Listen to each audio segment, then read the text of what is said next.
Shalom Bapak Ibu. Shalom.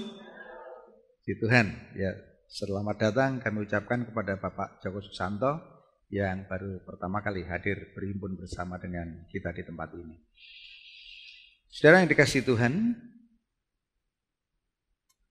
hari ini Tuhan ingin mengajar kepada kita satu tema yang sangat vital, sangat pokok, penting di dalam kehidupan kekristenan kita, yaitu bagaimana orang percaya dapat berdoa dalam pimpinan Roh Kudus. Serangkaian acara Paskah, peringatan Paskah sudah kita mulai dari bagaimana Yesus sudah mati, membuktikan kasih-Nya, menyelamatkan manusia. Lalu dia bangkit, membuktikan kuasa bahwa dia adalah Tuhan yang berkuasa atas kematian. Lalu Yesus naik ke surga. Sebelumnya Yesus berpesan supaya murid-muridnya tidak meninggalkan Yerusalem. Dan mereka berdoa tepat ketika hari Pentakosta. Maka murid-murid dipenuhi dengan Roh Kudus yang membuat mereka semua dapat menjadi saksi Kristus. Rangkaian daripada Paskah sampai dengan hari ini kita ingin memperdalam apa peranan Roh Kudus di dalam kehidupan orang percaya. Saudara, kalau saudara benar-benar mendengar dan mengerti firman Tuhan ini, hidupmu akan berubah. Tadi saya sempat tanya kepada remaja, berapa persen kamu bisa tangkap firman Tuhan hari ini? Pada ketawa-ketawa, 40, 50, ada yang 60. Saudara, saya mau dari awal saudara punya komitmen, saya harus nangkep seutuhnya kebenaran firman Tuhan. Amin. 100%. Amin. Baik. Saudara, setiap orang Kristen pasti mendambakan satu kehidupan yang berhasil. Tidak ada seorang pun yang ingin gagal. Lalu yang dikatakan berhasil adalah orang yang sungguh-sungguh hidup di dalam pimpinan Tuhan. Tidak ada orang yang bisa dikatakan berhasil tanpa pimpinan Tuhan. Mungkin mereka kelihatannya berhasil, mungkin berhasil secara materi sementara. Tapi jiwanya hilang. Bisa terjadi. Tidak punya keselamatan. Ya. Oleh karena itu untuk berhasil kita harus memiliki hubungan yang intim dengan Tuhan. Hubungan yang intim dengan Tuhan ini diwujudkan di dalam doa. Doa menjadi satu bukti bahwa kita bergantung total kepada Tuhan. Orang yang tidak pernah berdoa adalah orang yang tidak pernah bergantung kepada Tuhan. Saudara, lalu doa yang bagaimana? Karena semua orang pasti kalau ditanya apakah kau bisa berdoa, bisa. Tetapi sesungguhnya ada satu rahasia doa yang banyak orang Kristen yang belum mengerti. Doa yang sungguh-sungguh sesuai dengan kehendak Tuhan adalah doa yang pasti berhasil. Ada banyak doa yang tidak sesuai dengan kehendak Tuhan. Lalu doa yang sesuai dengan kehendak Tuhan adalah doa dalam pimpinan Roh Kudus. Ada pertanyaan, kenapa kita butuh berdoa saja kok dalam pimpinan Roh Kudus? Saudara, kalau anak kecil doa makan, langsung hafalan, Tuhan saya mau makan, sucikan, kuduskan, selesai. Mau tidur, mau bangun, ngomong, Tuhan saya mau tidur, lindungi, jagai, amin. Ya, kelihatannya kadang-kadang doa seperti menjadi sebuah hafalan. Apalagi doa liturgi, apalagi doa yang membaca. Apakah salah? Tidak, karena itu doa dengan hikmat. Tetapi hidup ini tidak hanya butuh doa seperti itu. Untuk menghadapi satu permasalahan-permasalahan, ujian, tantangan, bahkan untuk mencapai visi yang Tuhan kehendaki, kita itu butuh doa yang tidak hanya sekedar itu. Tetapi doa doanya orang Kristen dewasa. Apa itu? Doa yang sesuai dengan pimpinan Roh Kudus. Kenapa? Kita butuh pertolongan Roh Kudus untuk berdoa. Sebenarnya Alkitab memberitahu bahwa kita punya kelemahan. Kelemahannya apa? Kita tidak bisa berdoa. Apa ada Pak ayatnya yang mengatakan kita ini punya kelemahan. Kita tidak tahu sebenarnya bagaimana harus berdoa. Sebenarnya kalau saudara mengakui, seringkali kita pengen berdoa tapi nggak ngerti. Pengen doa, yang didoakan apa nggak ngerti. Ya. Kalau doa pakai bahasa Indonesia paling 5 menit, 10 menit selesai. Tiba-tiba ada gerakan pengen doa, tapi nggak ngerti. Kita punya pergumulan, bagaimana doanya nggak ngerti. Kita punya masalah, bagaimana doanya nggak ngerti. Karena banyak orang yang menghabiskan doanya hanya untuk minta, dan minta. Saudara, hari ini kita belajar dari Roma pasal yang ke-26 ayat 8. Firman Tuhan mengatakan demikian juga Roh membantu kita dalam kelemahan kita. Perhatikan, Roh membantu kita dalam kelemahan kita. Berarti apa? Manusia punya kelemahan. Di dalam kelemahan itu tidak bisa diatasi dengan kekuatan sendiri. Kelemahan itu hanya bisa diatasi dengan bantuan Roh Kudus. Demikian juga Roh membantu kita dalam kelemahan kita. Mari kita baca bersama-sama kata sebab 2, 3. Sebab kita tidak tahu bagaimana sebenarnya harus berdoa. Nanti ini dalam, saudara. Sebenarnya ini kita tidak tahu.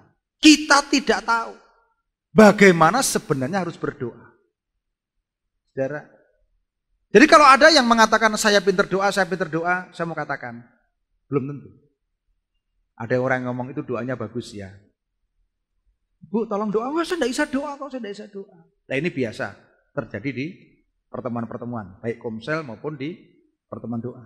Tapi sebenarnya Alkitab mengatakan sebab kita tidak tahu bagaimana sebenarnya harus berdoa. Berikutnya, tetapi Roh sendiri berkata, tetapi Roh sendiri berdoa untuk kita kepada Allah dengan keluhan-keluhan yang tidak terucapkan. Perhatikan. Sebenarnya saya tidak mau bahas latar belakangnya, nanti jadi panjang khotbah saya. Saya mau langsung saja bahwa apa? Roh sendiri berdoa kepada kita, kepada Allah.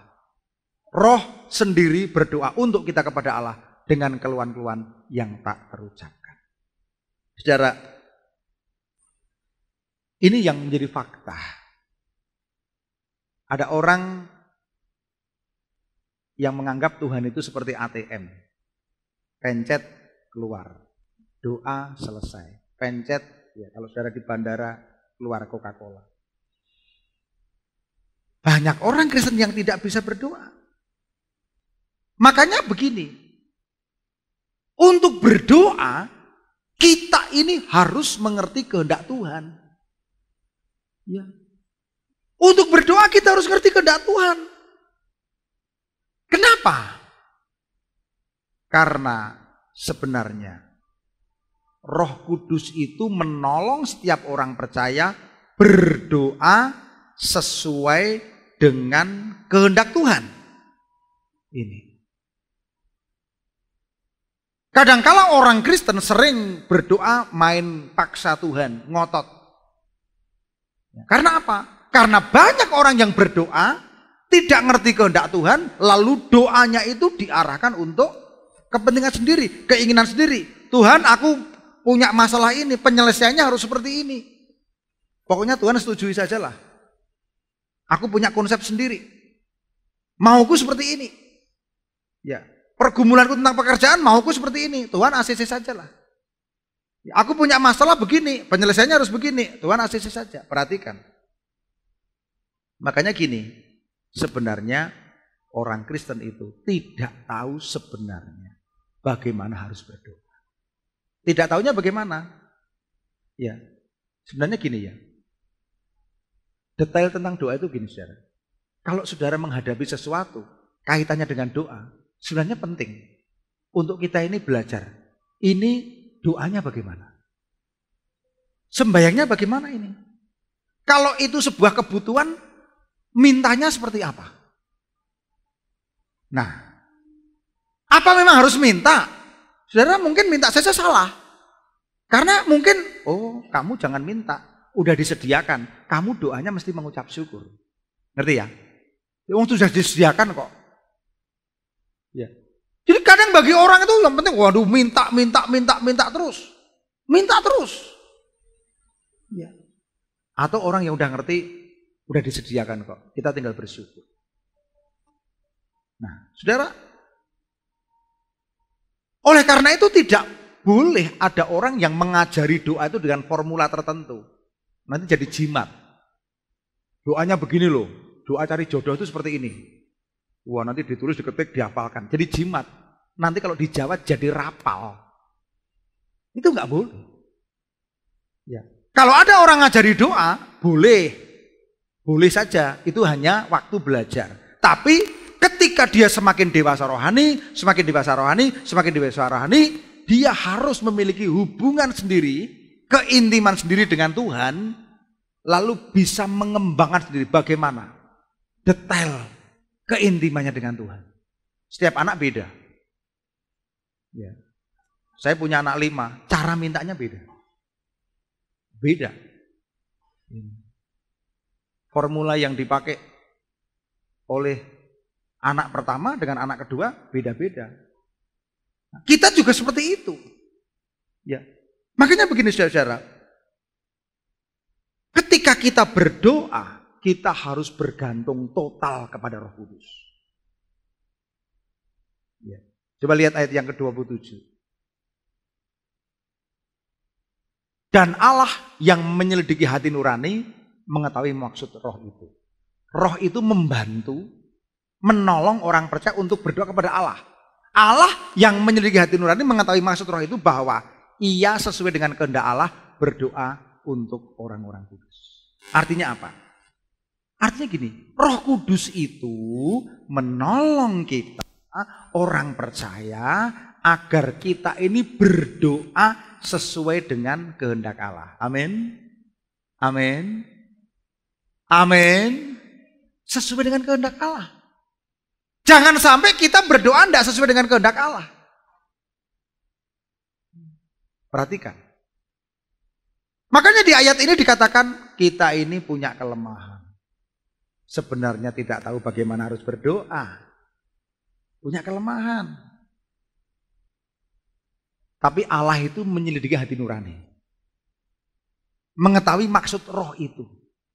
Yaitu ia sesuai kehendak Allah memohon untuk orang kudus. Artinya berdoa untuk orang kudus. Perhatikan saudara-saudara. Tadi pagi sudah saya khotbahkan, saya ingin ini saudara yang ibadah 2 kali lebih jelas. Ya. Setiap orang percaya yang sudah menerima Yesus sebagai Tuhan dan Juru Selamat, rohnya hidup. Jadi ketika saudara percaya Yesus, pertama kali terima Yesus sebagai Tuhan, itu rohnya hidup. Makanya karena rohnya hidup, dia bisa memanggil Tuhan, ya Aba, ya Bapa. Rohnya hidup.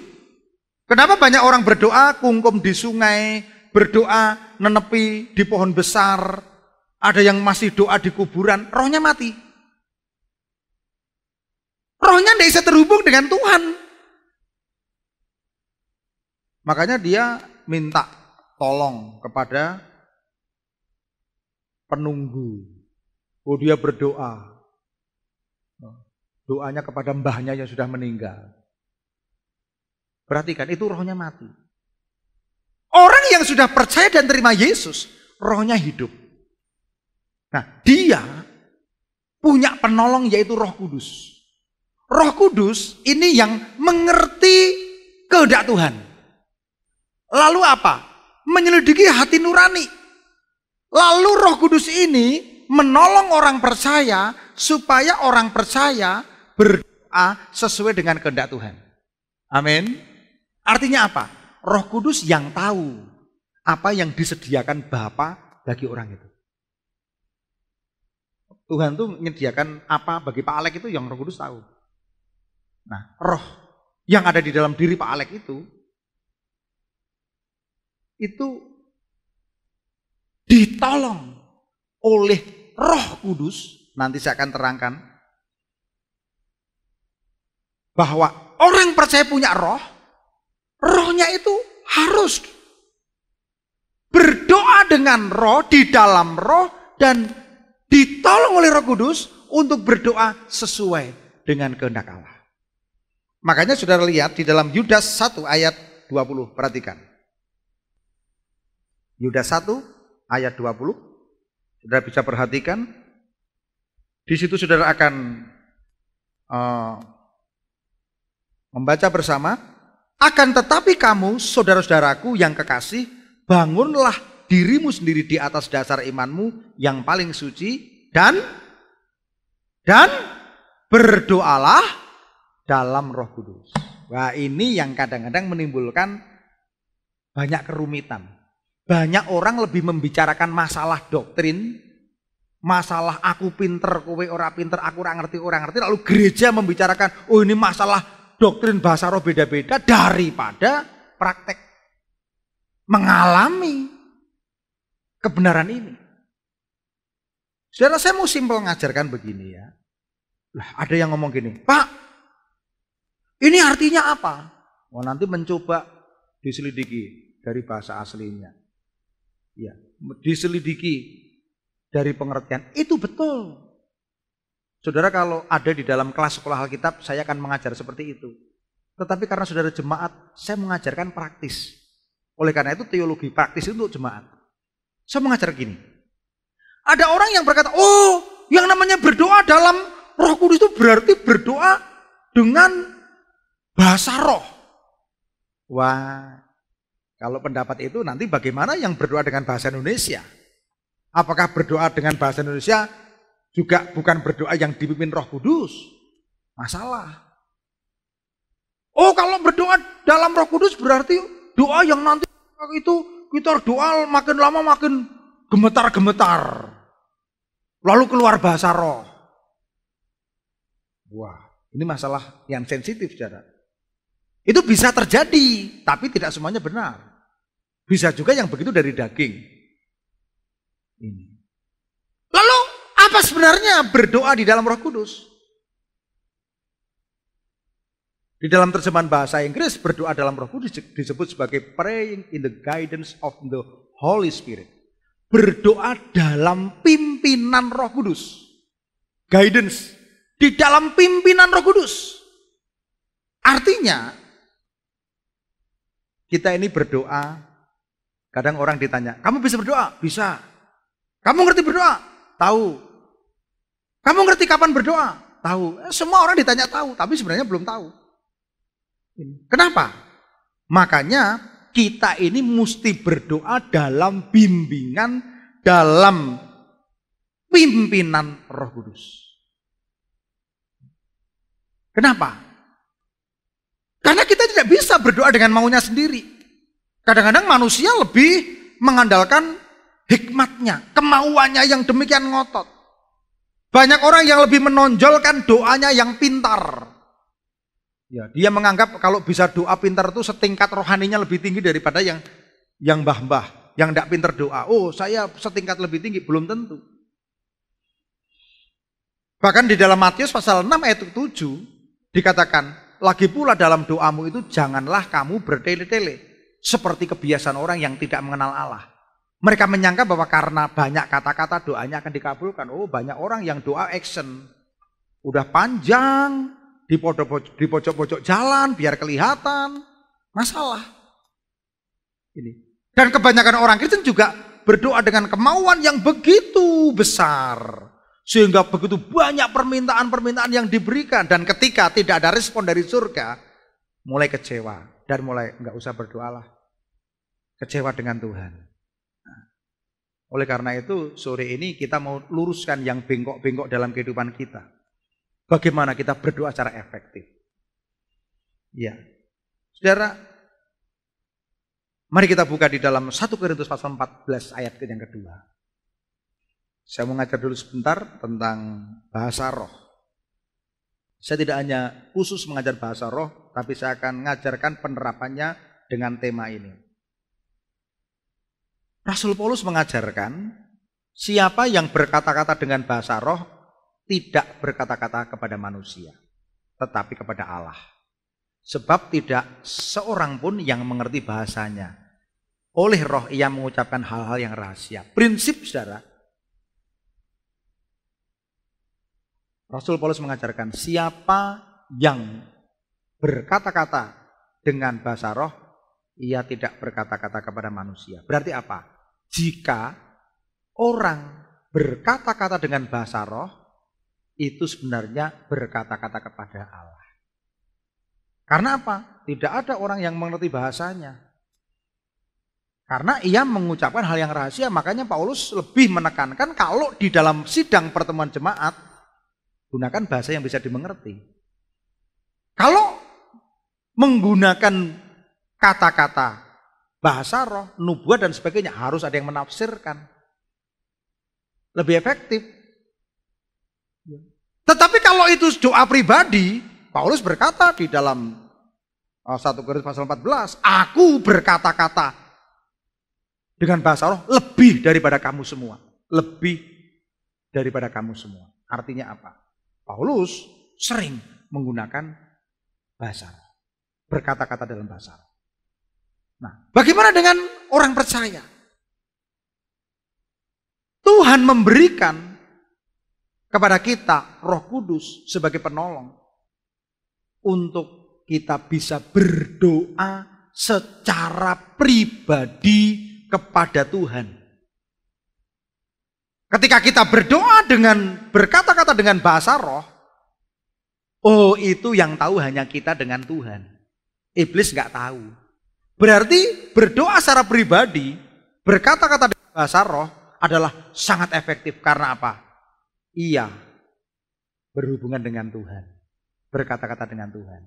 Dan yang kedua, siapa yang berkata-kata dengan bahasa roh, ia membangun diri sendiri. Tetapi kalau bernubuat, membangun jemaat. Perhatikan, ada 2 poin.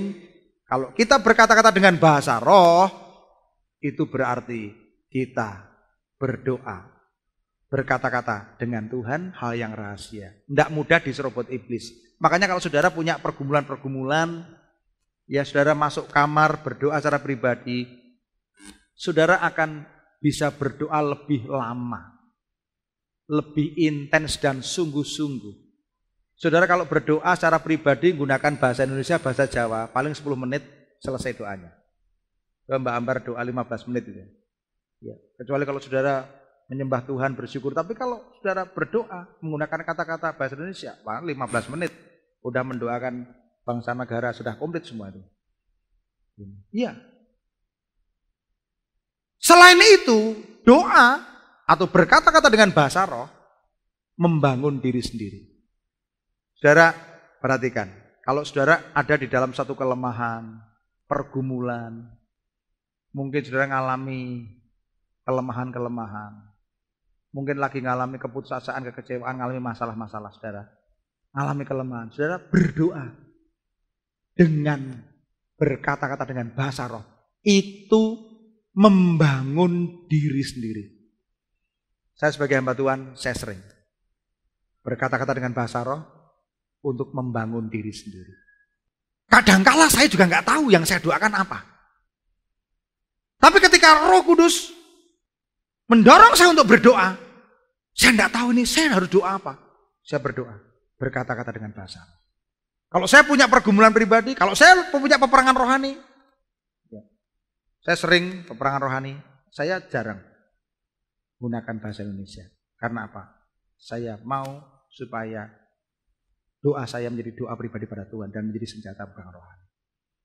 Hanya Tuhan yang tahu. Siapa yang berkata-kata dengan bahasa roh yang membangun diri sendiri, tetapi siapa yang bernubuat yang membangun jemaat. Sebab jika aku berdoa dengan bahasa roh, maka rohkulah yang berdoa, tetapi akal budiku tidak turut berdoa. Saudara, akal budi letaknya di mana? Di jiwa. Kalau Roh Kudus ngomong begini, sekarang waktunya doa. Ya kita nangkep doa, ya doa. Yang mau didoakan apa? Tanya sama Roh Kudus. Berdoa dalam pimpinan Roh Kudus. Tuhan, aku mau doakan apa? Nggak ngerti. Kalau nggak ngerti, saudara gunakan.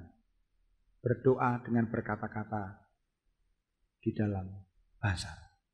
Amin? Amin? Iya. Nggak ngerti, nangkep. Ya. Kenapa? Karena total doa kita itu mesti bergantung dari pimpinan Roh Kudus. Bimbingan Roh Kudus. Inisiatifnya tetap akal budi. Tetapi kita berdoa. Saya tadi saksi seorang pembicara internasional yang diundang di Nepal sampai di kota Kathmandu, dia diberikan hotel, sampai di hotel. Padahal besok paginya dia harus masih sesi yang penting selama 2 sesi. Ini sesi penting. Ini konferensi dunia, saya tidak sebut namanya. Hamba Tuhan itu saksi, aduh sampai di situ kok saya diserang roh kenajisan ya. Pikirannya kok pikiran kenajisan. Kita nggak tahu juga kamar yang digunakan di situ itu kamar apa namanya hotel.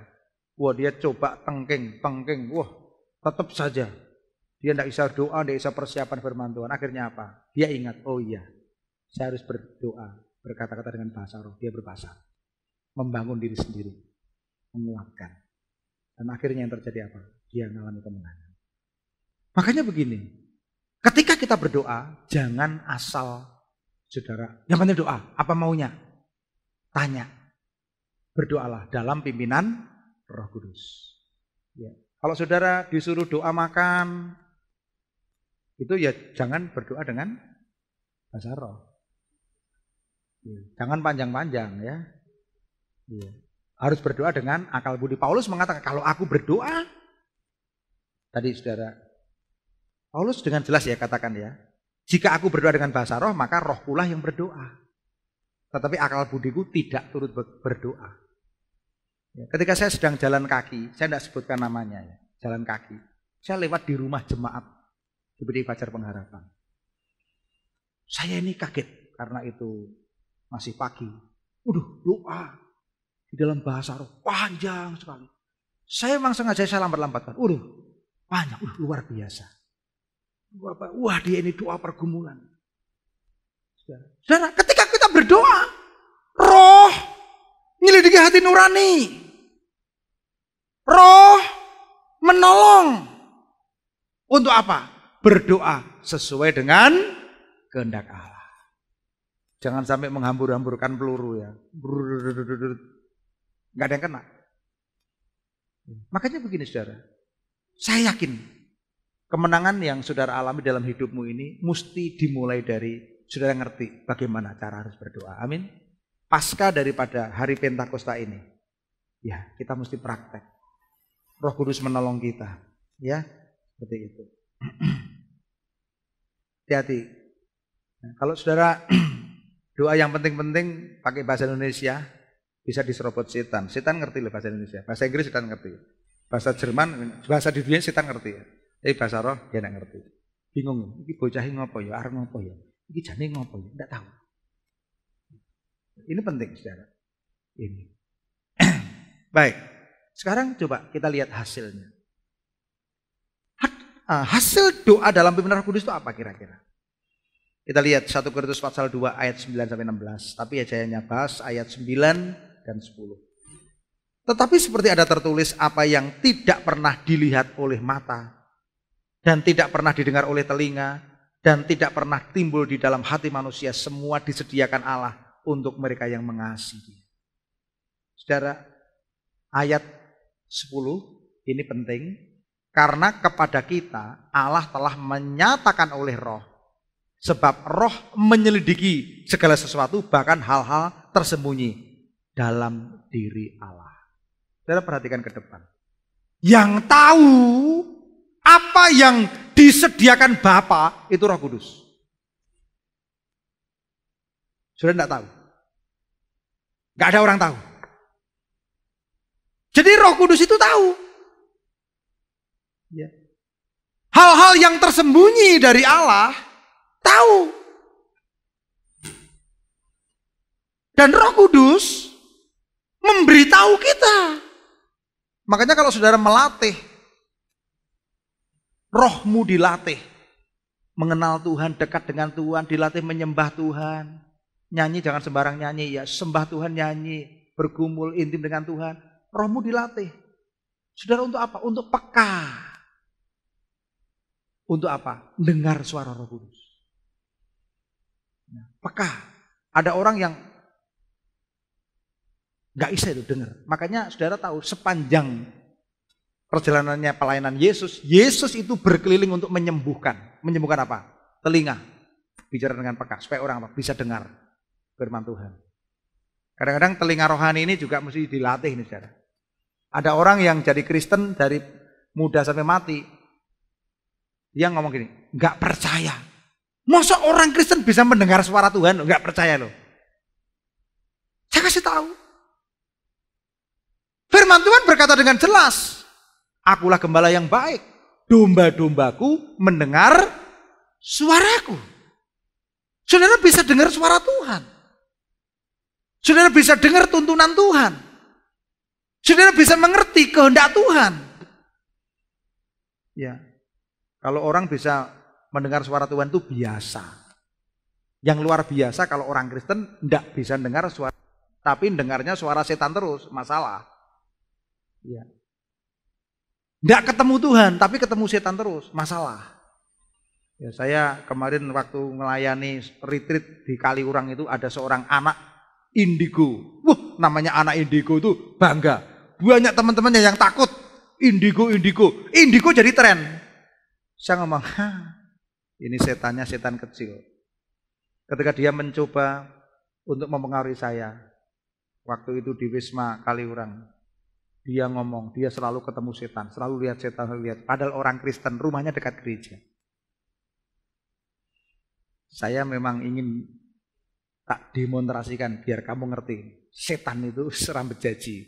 Kamu itu kuasa roh jahat yang dikalahkan. Banyak anak-anak Tuhan yang udah terpengaruh. Indigo dipakai sebagai kebanggaan. Enggak pernah ketemu Tuhan, ketemu setan bangga. Saya kasih tahu ya saudara. Dia ngomong, Pak Mit, Pak Pendeta, ini loh, dia ngikuti saya. Ini kan dia di ini, dia di tembok ini. Wah, tak biarkan saja. Loh, oh dia tadi gini, dia gini. Saya ngomong, kamu itu anak Tuhan. Kamu mesti bisa melihat Tuhan dan mendengar suara Tuhan daripada kamu sini. Tak doakan. Mulai sekarang kamu tidak akan lihat-lihat setan. Kamu tidak dengar suara setan. Dalam nama Yesus, setiap perangkap penjara, telinga yang disediakan untuk setan, roh yang disediakan untuk setan, saya patahkan dalam nama Yesus. Jerit-jerit sekali.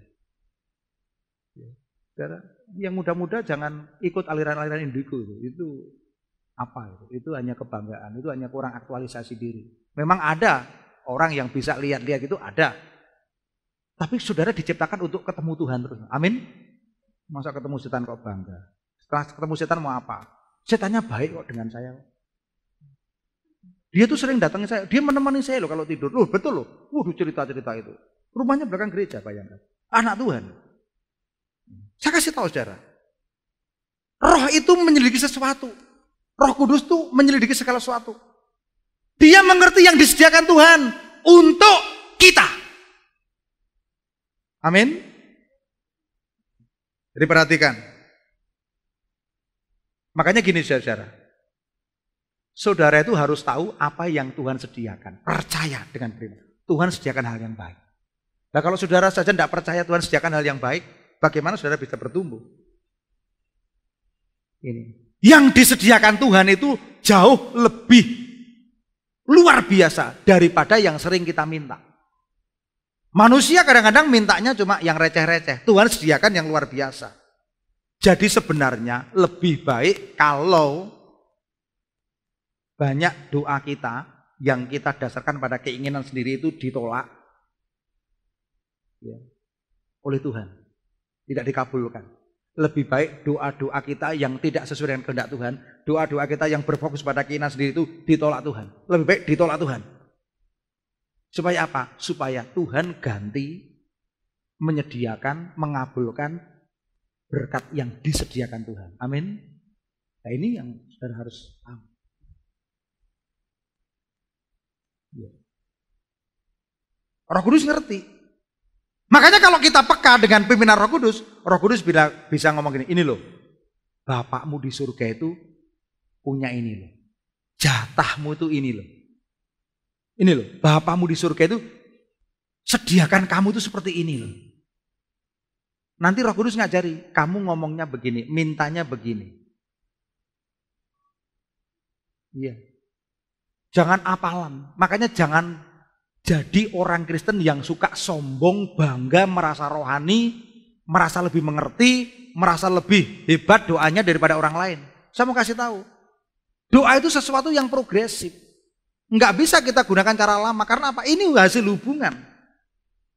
Ya, coba sekarang ditampilkan. Ini yang banyak enggak ngerti. 1 Korintus pasal 2 ayat 11. Perhatikan. Ini yang kebanyakan enggak ngerti. Ya, saya ulas pelan-pelan. Siapa gerangan di antara manusia yang tahu apa yang terdapat di dalam diri manusia selain roh manusia sendiri yang ada di dalam dia? Perhatikan, ini tadi yang saya terangkan. Siapa gerangan di antara manusia yang tahu apa yang terdapat dalam diri manusia selain roh manusia sendiri yang ada di dalam dia? Jadi apa? Gini loh saudara. Sing arep ngerti hal yang ada pada dirinya Mas Yabe itu siapa? Ya rohnya Mas Yabe sendiri. Yang ngerti apa yang ada pada saya itu ya roh saya sendiri. Masing-masing orang ada roh. Dan roh itu tahu yang ada pada kita. Ini ayat berikutnya dilanjutkan. Demikian pula lah, tidak ada orang yang tahu apa yang terdapat di dalam diri Allah selain roh Allah. Perhatikan. Yang paling tahu di dalam diri kita itu ya roh kita. Yang paling tahu apa yang ada di dalam Tuhan ya Roh Kudus. Jadi selain roh Allah tidak ada yang tahu. Makanya begini. Makanya roh yang ada di dalam diri manusia itu ketika dia sudah percaya Yesus, rohnya itu diperbarui. Dan ketika dia hidup, berjalan, berdoa, harus total bergantung pada pimpinan Roh Kudus. Karena hanya Roh Kudus yang tahu hal-hal yang ada di dalam diri Allah yang tadi dikatakan tersembunyi. Makanya begini, orang yang sudah terima Yesus dikatakan tidak menerima roh yang dari dunia ini. Kita tidak menerima roh dunia ini, tetapi roh yang berasal dari Allah. Amin. Roh kita ini berasal dari roh Allah. Dulu waktu orang belum percaya, belum terima Yesus, dia terima roh-roh dunia ini. Tapi sekarang udah terima Yesus, maka dia memiliki roh yang berasal dari Allah. Supaya kita tahu apa? Apa yang dikaruniakan Allah kepada kita. Kita itu diberi roh Allah supaya roh kita itu tahu. Supaya kita tahu bahwa apa yang dikaruniakan Allah kepada kita. Amin. Tidak hanya keselamatan. Semua penyediaan, semua kepenuhan, saya berkat-berkat. Semua rencana Tuhan. Nah, makanya kita harus percaya Yesus. Makanya kita harus bergantung total kepada pimpinan Roh Kudus. Jadi tidak ada orang yang bisa tahu apa yang ada pada Allah. Namanya paranormal. Ada paranormal. Siapapun yang di luar Tuhan gak akan tahu. Tidak bisa. Makanya saudara-saudara, ketika kita sudah menjadi orang percaya dan kita bertumbuh menjadi dewasa, kita disebut anak Allah. Anak Allah itu nanti saya terangkan. Kalau kita mengerti, di dalam 1 Korintus pasal 2 ini nyambung Roma 8 ayat 14. Coba perhatikan, Roma 8 ayat 14. Semua orang yang dipimpin roh Allah adalah anak Allah.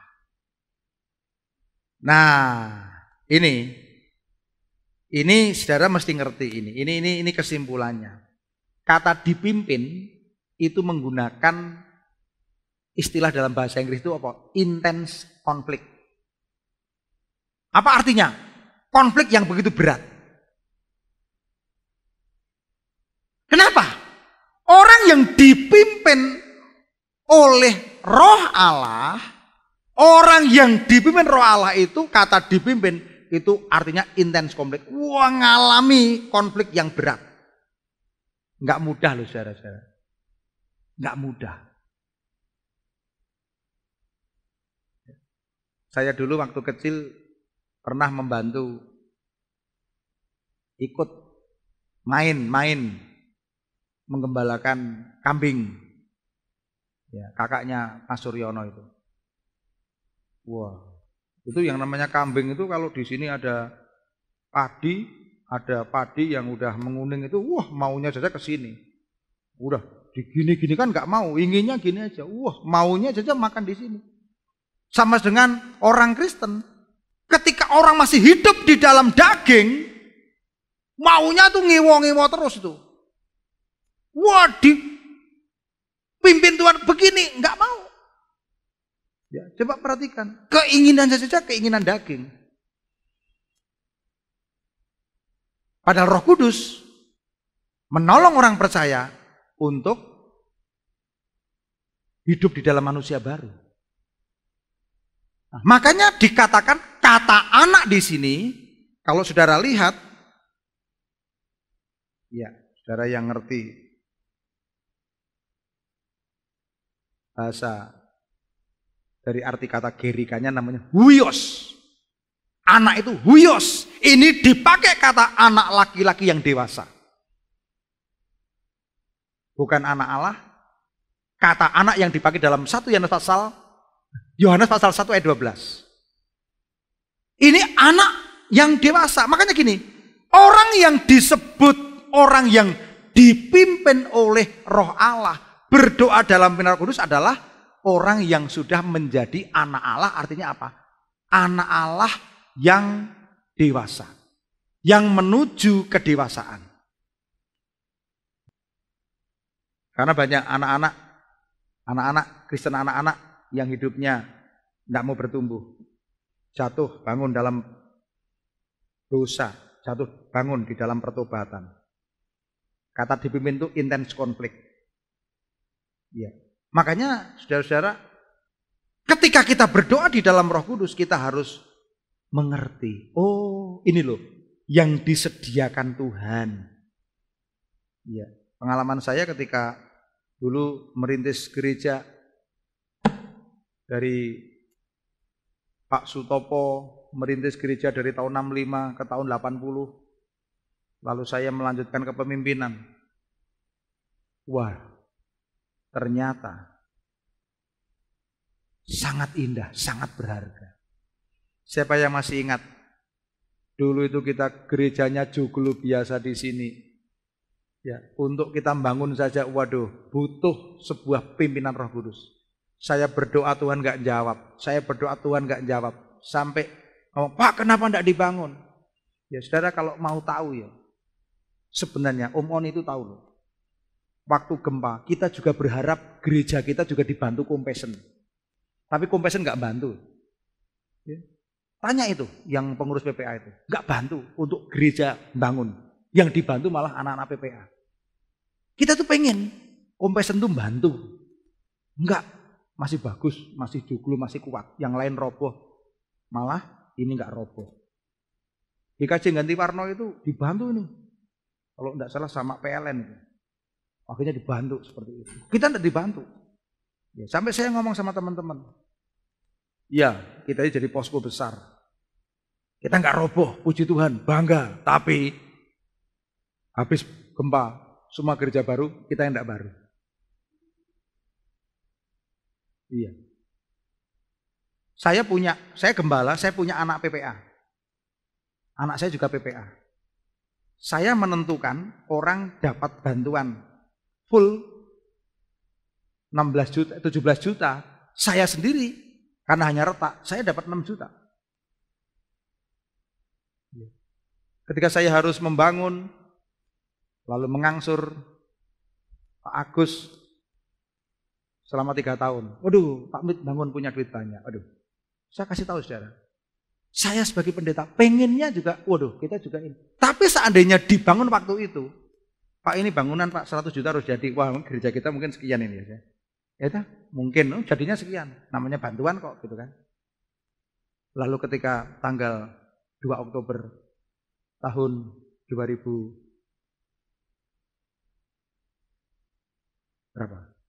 Yang waktu kita di pantai itu. Lali toh. Yang penting tidak lupa hari pernikahannya ya. 18 ya. Ayo, Tuhan bicara di tengah-tengah ibadah. Tanggal 2 Oktober bangun. Saya umumkan langsung. Loh saudara, enggak mudah loh saudara. Saya itu kemarin waktu ngambil keputusan bangun di sini. Saya ngomong, Tuhan, kalau ini dibangun, kita ibadah di mana? Tuhan kasih. Udah, kamu bangun youth center. Gimana caranya bangun, enggak punya uang. Ya. Lalu kita mengajukan CIV. CIV 3 tahun didiamkan. Sampai saya suatu siang tanya Mas Nolo, di mana CIV-nya? Ya Pak, kemarin sudah di ACC. Lo kok ngomong, wah pengennya segera keluar, dananya segera keluar, enggak keluar-keluar. Iki wis di ACC rametu-metu ngopo. Tuhan nunggu supaya dolarnya jadi 13. Ngerti ya? Ajaib loh. Harusnya terima 300, jadi 467. Loh, aneh-aneh loh Tuhan ya kan? Sampai akhirnya kita bisa bangun. Untuk dapatkan tanah saja diapeli ini, bukan tanah orang lain, dodoi dalam nama Yesus. Tanah yang kuinjak akan jadi milikku dalam nama Yesus. Tuhan suruh doakan. Sampai kalau ada orang masjid lewat saya doanya alon-alon. Nek sepi, banter meneh. Untung belum ada listrik. Ya.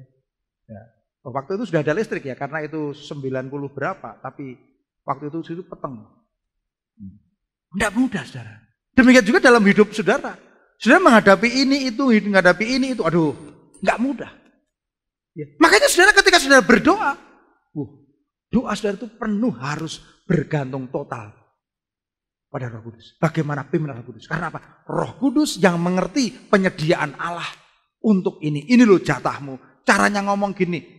Kamu jangan ngomong minta, udah disediakan kok. Kamu bersyukur aja. Kenapa enggak minta? Aku bersyukur saja kok, udah disediakan kok. Amin. Jangan minta, hadapkan saja kok. Hadapkan gini, Tuhan aku punya permasalahan begini Tuhan. Gimana baiknya Tuhan? Ini saya harus bagaimana? Ini namanya menghadapkan.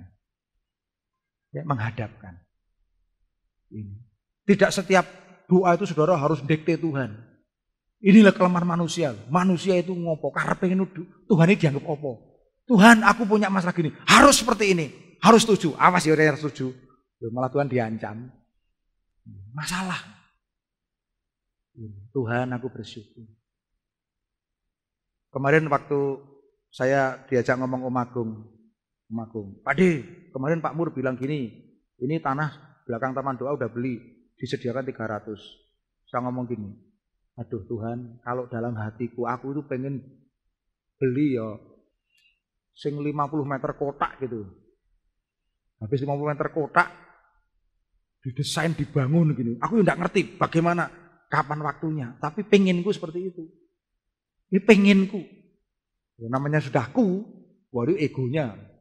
Tapi kalau Tuhan sediakan seperti itu bagaimana? Saya ngomong, aduh 300 meter.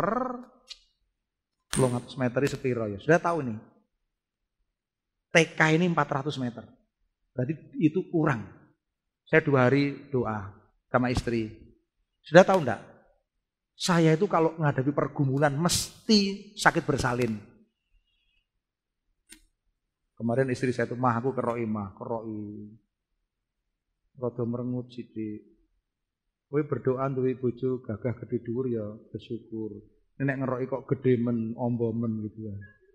Diwolak-walik. Udah gitu, belum begitu ini saya bilang tolong Om, kok enggak enak. Pokoknya ini sakit bersalin yang ngono kuwi ya. Ya. Mau melahirkan visi baru itu saya wis apal. Pak Gunar nelpon saya. Pak Gunar. Pak Mit, weh Pak Gunar gimana? Ada kabar apa Klaten? Oh banyak. Oh, kenapa enggak telepon saya? Loh, Pak Gunar ditelepon sulit. Iya saya ada di pedalaman. Oke. Terus Gimana Pak? Oh itu belakang taman doa udah dibeli Pak Mur itu. 2.400 meter udah digunakan, tinggal 2.000. Terus apa rencana Pak? Kemarin PPA mau disuruh beli 300. Bukan dikasih loh saudara. Jangan salah paham loh. Kasihan Pak Mur ya. Beli harganya 2 juta. Suruh beli per meter 1 juta. Berarti dimurai berapa? 1 juta. Loh. Kemurahan Tuhan ya. Sudah begitu, kalau Bapak pakai yang 300, nanti yang 200 ini nanti RTH. RTH singkatan apa Pak? Ruang terbuka hijau. Wah untuk parkir itu apa? Wah berarti kita dikasih 500, seneng. Udah seneng gitu, Pak Gunar telepon. Pak Mit, bener ya di situ mau ada PPA? Bener Pak. Kalau ada PPA sekalian, nanti bilang Pak Mur, saya meminta 500. Wah, nek minta itu dia mau sugedit, dia tuku gitu kan. Saya, Bapak mau apa? Nanti Pak, aku mau dirikan di situ panti asuhan. Tapi namanya bukan panti asuhan. Nanti tak kasih nama apa? Saya lupa. Orangnya boleh tinggal di situ, boleh tidak. Saya mau ngerekrut anak-anak yang cinta Tuhan, tapi yang benar-benar pengen punya cita-cita tinggi. Nanti tak rekrut. Tapi enggak usah banyak-banyak. 20 anak saja. Nah nanti Pak, Bapak yang bangun. Nanti saya sediakan duitnya. Nah nanti stafnya dari Bapak. Nanti ruangannya juga boleh dipakai untuk PPA. Loh, ini apa nih? Berarti 300 sama 500 berapa? 800. Di kemuliaan Tuhan. Nah, diomong sik ya. Ya, diomong ke. Istri saya sama ngomong, pokoknya ada sesuatu diperkatakan dulu. Karena apa? Iman itu dekat di mana? Di mulut. Makanya hati-hati gunakan kata-kata. Ojo do mengeluh, ojo ngomong sing elek-elek. Karena kata-kata itu mantra bahasanya. Saya nggak tahu ini. Mungkin ketika saya galau gitu, lalu Roh Kudus ngandani Pak Gunar. Lo Klaten, nelpon Pak Mit, ngedekno lo panti asuhan di Klaten. Walaupun ini belum terjadi, tapi saya yakin kalau kehendak Tuhan pasti terjadi. Amin. 800 meter. Kalau punya aset mesti udah serahkan Pak Mit aja. Waduh, nanti kayak sepur ya Mbak. Saya pengennya nggak gitu. Depannya kan masih ada yang 03 itu. Wah, pengennya begitu, pengennya. Kalau pengennya hadapkan Tuhan. Tuhan, misalnya Tuhan, mbok kuwi ngono Tuhan karo ngene piye. Nah gitu loh. Jadi sama Tuhan itu jangan sudah maaf ya, saya itu tidak menyalahkan liturgi. Silakan saudara berliturgi boleh karena itu ibadah. Tapi hubungan dengan Tuhan itu mesti doanya itu doa yang dipimpin Roh Kudus. Amin. Roh kita ini kan mesti ditolong Roh Kudus. Roh Kudus itu ngerti apa yang tersembunyi yang disediakan Tuhan. Ya, ojo monoton doane mung njaluk. Menghadapkan iya Tuhan. Saya juga nggak tahu saudara. Nanti bayarnya bagaimana. Tapi kalau melihat antusias, namanya pasang keramik saja saudara. Listnya sampai 40 ya. Waduh. Makanya gini, jadi jemaat di sini jangan repot. Jangan pernah saudara kalau pemimpin, kalau gembala, kalau pendeta ngomong sesuatu, saudara mesti belajar. Jangan cepat-cepat, komentar, setuju enggak setuju. Udah. Kalau enggak ngerti berdoa. Karena apa? Gembala itu ketika memutuskan sesuatu, mesti berdarah-darah dulu saudara. Sudah melewati satu tahapan. Sudah tahu, hampir rata-rata orang gereja kita ini, kalau ditanya, sesuk dadine piye? Ini membangunnya itu membangun ala Pantekosta. Tidak pakai gambar. Tidak pakai insinyur. Pak Agung, pendeta anaknya Pak Samakto ngomong dengan saya. Pak Mit, saya mau minta nomor arsiteknya yang kemarin bangun di Canan. Siapa tak kirim? Jejer mengano. Sret. Loh, kok nomor Bapak? Lah ya aku. Arsiteknya aku. Saya tahu enggak? Yes. Itu berjalan dalam pimpinan Tuhan itu luar biasa. Saya itu tanya untuk warnanya aja tanya. Sampai bunga saja Tuhan ngomong harus kasih bunga. Loh iya. Sampai ini saja, menentukan ini bablas gini. Wah, ini mesti doa. Makanya tadi pagi teman saya Pak Salmon Nelpon saya, Pak Mit, yang idenya Pak Mit sudah saya laksanakan. Dia pakai LCD yang dipakai untuk bioskop itu. Pakai laser, 80 juta. Udah jadi Pak. Wah, gerejamu ya duitnya oke ya. Ide langsung jadi ya. Pak Mit gimana? Nyusul saja. Dalam anugerah Tuhan. Amin. Iya. Kono jemaatnya sepur sampai 40 meter, gede gerejanya. Kabeh di toko. Ngene dhewe kabeh di sawah. Amin. Iya. Dalam anugerah Tuhan. Iya. Kemarin ketika saya cerita gini, Pak, gerejamu itu kudu nang youth center. Iya, Pak. Bikin youth center, Saudara. Waduh, sekarang Saudara tahu enggak? Youth center kita udah kemarin. Sekarang ini baru jadi udah ada kursus sekolah musiknya. Ini yang jemaat itu kontribusi sekian, yang umum gitu. Wah, udah jalan. Ini. Ya radio dulu ketika dia, Pak Mit gimana saya minta radio. Radionya jalan, Saudara. Wah, untuk peresmian radio saja. Dia itu radio sudah katanya hampir 150-an juta. Loh kita itu 30 juta, haleluya gitu, Saudara. Ini. Ya. Tapi minimal gini loh, kita ini gereja di desa, kita bisa memberkati. Jadi inspirasi, amin. Loh kita itu seperti semuanya ini hanya karena apa? Pimpinan Roh Kudus. Mulailah kemenangan hidupmu berdoa dalam pimpinan Roh Kudus. Amin. Ya biasakan doa dalam pimpinan Roh Kudus. Saya yakin jika saudara-saudara mengerti hal ini dan mengalami, saudara akan berkemenangan. Ya. Mari kita tundukkan kepala, kita berdoa. Bapa kami bersyukur untuk kasih setiamu, untuk anugerahmu. Hambamu berhenti berbicara, tetapi engkau adalah Tuhan yang mengasihi anak-anakmu pikirannya. Roh Kudus menolong kami untuk lebih mengerti lagi kebenaran firman-Mu ini. Roh Kudus membuat kami lebih mengerti lagi, supaya ini tidak hanya kami dengarkan, tetapi ini menjadi bagian dari langkah kemenangan kami.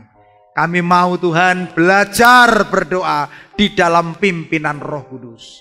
Tolong kami Tuhan, untuk kami terus menerus Tuhan bentuk menjadi anak Tuhan yang dewasa, yang mau dipimpin di dalam tuntunan Roh Kudus. Walaupun menghadapi konflik, kadang kami tidak nurut, kadang kami menolak, tetapi kami rindu semakin hari kami semakin dewasa ada dalam pimpinan Roh Kudus. Terima kasih Tuhan. Walau Tuhan yang mengasihi kami. Terima kasih Bapa.